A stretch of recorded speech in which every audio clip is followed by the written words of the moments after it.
محفل میلاد النبی صلی اللہ علیہ وسلم کی حقیقت کیا ہے، ضرورت کیا ہے اور تقاضے کیا ہیں، اس حوالے سے کچھ گزارشات عنوان گفتگو رہیں گی۔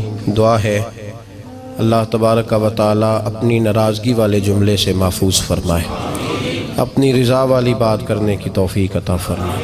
عزیز بھائیو، قرآن مجید فرقان حمید نے ارشاد فرمایا قل بفضل اللہ، اے محبوب آپ فرما دیں جب اللہ کا فضل ملے، وَبِرَحْمَتِهِ اور اس کی رحمت ملے، فَبِذَلِكَ فَلْيَفْرَحُوا تو انہیں چاہیے کہ خوشی کا اظہار کریں۔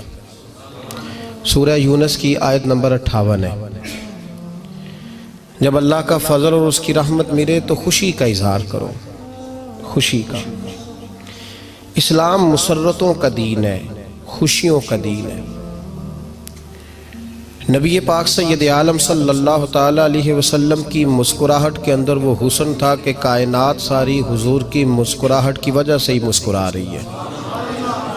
حضرت جریر ابن عبداللہ رضی اللہ تعالیٰ عنہ حضور کے صحابی ہیں، وہ فرماتے ہیں کہ جب حضور مدینہ طیبہ تشریف لائے تو میں ملاقات کے لیے حاضر ہوا۔ پہلے دن میں حضور سے ملا تو نبی پاک مسکرا رہے تھے۔ پھر 10 سال میں حضور کو دیکھتا رہا،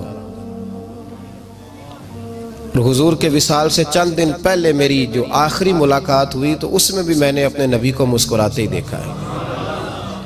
اور فاضل بریلوی رحمۃ اللہ تعالی علیہ نے تو اس تخیل کا اور رنگ میں لیا ہے۔ وہ کہتے ہیں حضور کے مسکرانے سے ہی دنیا مسکراتی ہے۔ فرماتے ہیں جس کی تسکی سے روتے ہوئے ہنس پڑے۔ جب حضور ہلکا سا مسکراتے تھے تو رونے والوں کے دل بھی ٹھنڈے ہو جایا کرتے، غمزدہ لوگ مسکراتے تھے۔ حضور کی خوشیاں تقسیم کرتی تھی۔ نبی پاک صلی اللہ علیہ وسلم کا مسکرانا امت کے دلوں کو ٹھنڈا کرتا تھا۔ فرمایا جس کی تسکی سے روتے ہوئے ہنس پڑیں اس تبسم کی عادت پہ لاکھوں سلام۔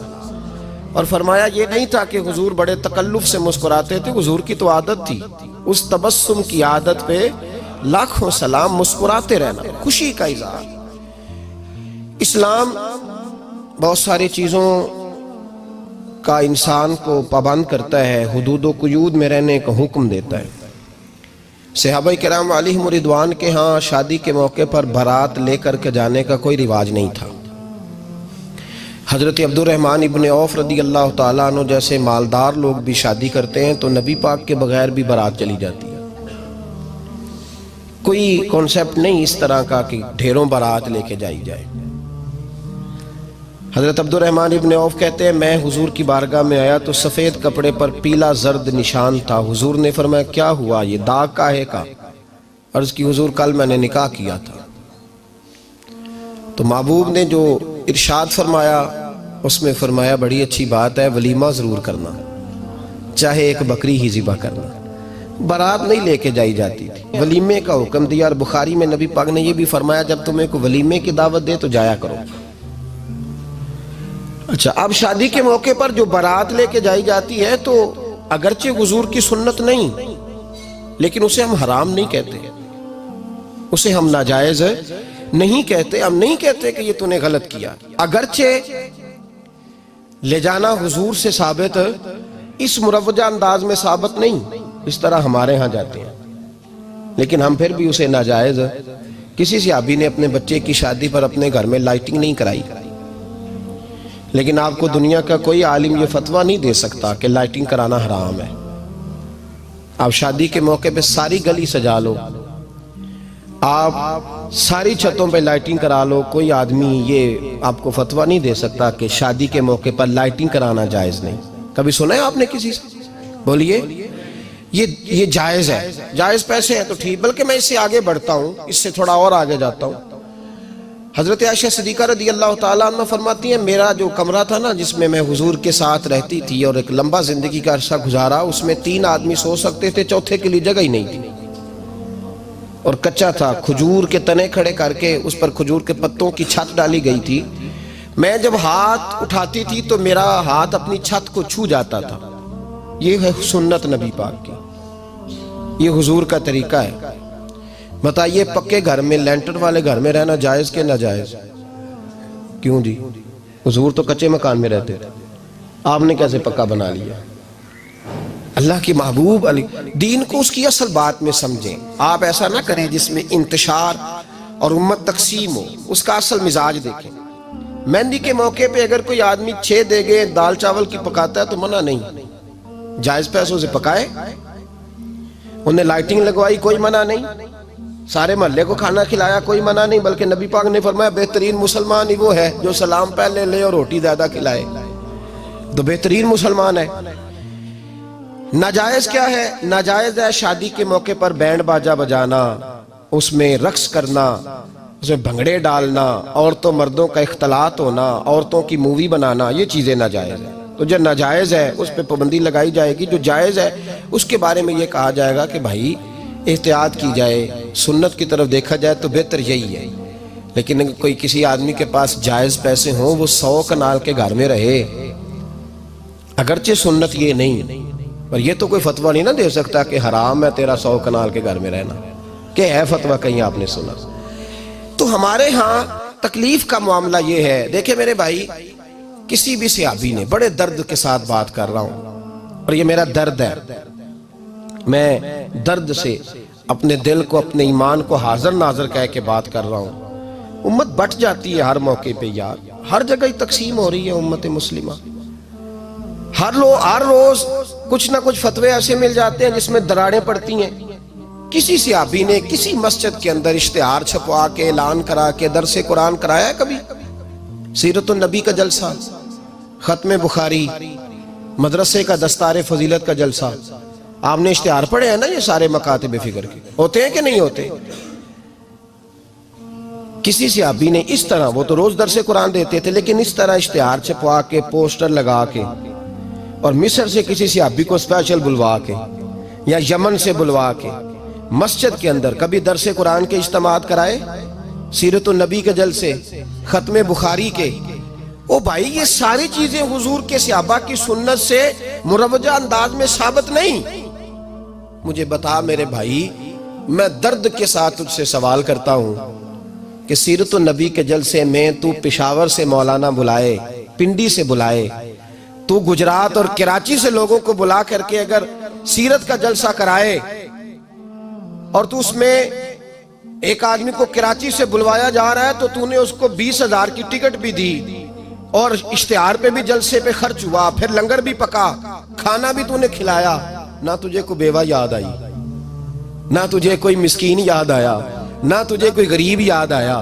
حالانکہ کہنا چاہیے تھا نا یہ جو ₹1,00,000 لگ رہا ہے کسی بیوہ کی خدمت کر دینی چاہیے، یتیم کو دے دینا چاہیے. درد کے ساتھ بات کر. سوال میرا یہ ہے کہ وہی کام جو سیرت کے جلسے میں ہوتے ہیں، پہلے تلاوت ہوتی ہے، پھر نعت ہوتی ہے، پھر کسی عالم کا بیان ہوتا ہے، وہی کام صرف نام بدل کے کیا جائے، عید میلاد النبی نام رکھا جائے صلی اللہ علیہ وسلم. یہ میں آپ کے ذہنوں پہ دستک دے رہا ہوں، تقریر نہیں کر رہا، صرف دستک دے رہا. او بھائی دیکھو، ایک آدمی وہی کام نام بدل کے کرے تو جائز ہے، اور اگر اس میں نبی پاک کے میلاد کا نام رکھ لیا جائے یا نعت کا نام رکھ لیا جائے تو پھر مجھے اجازت دے میں تجھ سے سوال کروں کہ صرف تجھے حضور کی تعریف پوری لگتی ہے؟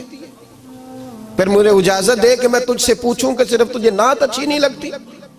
پھر مجھے اجازت دے کہ میں تجھ سے پوچھوں کہ تجھے صرف رسول اللہ کے قصیدے اچھے نہیں لگتے؟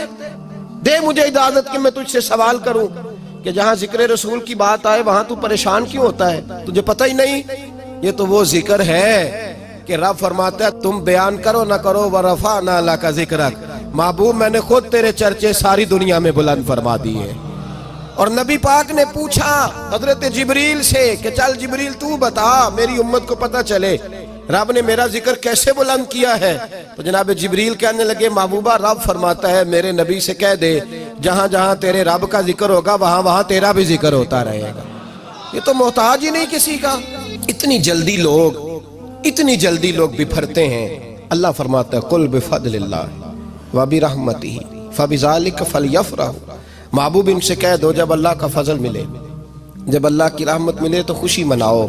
تیرا نہیں مجھے پتا، مجھے تیرا نہیں پتا، لیکن مجھ سے اگر تو پوچھے تو کائنات میں رب کا سب سے بڑا فضل بھی محمد مصطفیٰ ہی ہے، اور سب سے بڑی رحمت بھی محمد مصطفیٰ ہی ہے. وہ دو عالم کی رحمت تھے، وہ جہاں چاہتے وہیں رہتے، یہ تو ان کی مہربانی ہے کہ یہ عالم پسند آیا۔ رب کریم نے تجھے آنکھ دی، دنیا دیکھی تو نے، رب کریم نے تجھے قوت دی، تو نے دنیا گھومی، اور پھر رب نے تجھے بیٹے دیے تو میٹھا میوہ، اور بیٹیاں دی تو تیرے لیے باعث کرم، تیری چھاتی پہ بچے چڑھے تو تو نے کہا سب سے بڑی نعمت یہی ہے۔ کہ مالک کہتا ہے تو میرا بندہ تھا، میں نے دینا ہی تھا، تو نے دیا، احسان نہیں جتلایا، لیکن جب اپنا نبی دیا تو کہا میں نے بڑا احسان کیا تم پہ۔ لَقَدْ مَنَّ اللَّهُ عَلَى الْمُؤْمِنِينَ إِذْ بَعَثَ فِيهِمْ رَسُولًا، میں نے تم پر احسان کیا ہے۔ کون دیتا ہے کسی کو محبوب اپنا؟ نہ جانے رب نے یہ کیسے گوارا کیا۔ لَقَدْ مَنَّ اللَّهُ عَلَى الْمُؤْمِنِينَ إِذْ بَعَثَ فِيهِمْ رَسُولًا، اتنا بڑا فضل، اتنا بڑا فضل، فضل بھی حضور۔ اور جب بات رحمت کی آئی تو فرمایا مومنوں صرف تمہیں ہی نہیں، عیسائیوں، یہودیوں، سکھوں، دنیا میں جتنی مخلوق ہے، حتیٰ کہ جانور بھی، حتیٰ کہ چونٹیاں، نباتات، جمادات، ہر چیز، یا اللہ تو نے کیا دیا؟ فرمایا وَمَا أَرْسَلْنَاكَ إِلَّا رَحْمَةً لِّلْعَالَمِينَ، میں جس کا رب ہوں ان سب کے لیے میں نے اپنے نبی کو رحمت بنا کے بھیج دیا ہے۔ بیٹے کے آنے پہ تو مٹھائی بانٹتا ہے، میلاد والے دن تو لائٹیں بند کر لیتا ہے، بیٹے کے آنے پر تو حلوائی بٹھاتا ہے، اور نبی پاک کے نام کی لائٹیں لگی ہوں تو پریشان ہوتا ہے۔ ہم سے کبھی پوچھ تجھے بتائیں، بس نہیں چلتا، ورنہ تاڑے توڑ کے چھتوں پہ لگا دیں۔ بس نہیں چلتا، فرشتوں کو بھی کہیں آؤ ہمارے ساتھ شامل ہو جاؤ، آمد مصطفیٰ مرحبا مرحبا کا نعرہ لگانا ہے، ہمارا بس نہیں چلتا، ورنہ دنیا کی ساری نعمتیں بچھا دیں اور لوگوں کو بتلائیں کہ اصل تو خوشی منانے کا دن ہی آج ہے جب اللہ نے ہمیں اپنا پیارا رسول عطا فرمایا ہے۔ اور ہمارے امام تو کہتا ہے میلاد نہ کر، ہمارے امام نے تو کہا حشر تک ڈالیں گے ہم، حشر تک، یہ 2-4 دن کا تو پروگرام ہی نہیں ہمارا، حشر تک ڈالیں گے ہم پیدائش مولا کی دھوم، اور مثل فارس نجد کے کلے گراتے جائیں گے، خاک ہو جائیں عدو جل کر مگر ہم تو رضا، دم میں جب تک دم ہے ذکر ان کا سناتے جائیں گے۔ ہمارا تو 1-2 دن کا پروگرام ہی نہیں۔ اور پھر سنو کتنی بڑی نعمت ہے۔ حضرت عباس سے کسی نے کہا تھا اللہ کی سب سے بڑی نعمت، تو بخاری اٹھانا، فرمانے لگے محمد نعمت اللہ، بخاری ہے بخاری، فرمایا محمد اللہ کی سب سے بڑی نعمت ہے، صلی اللہ، یہ سب سے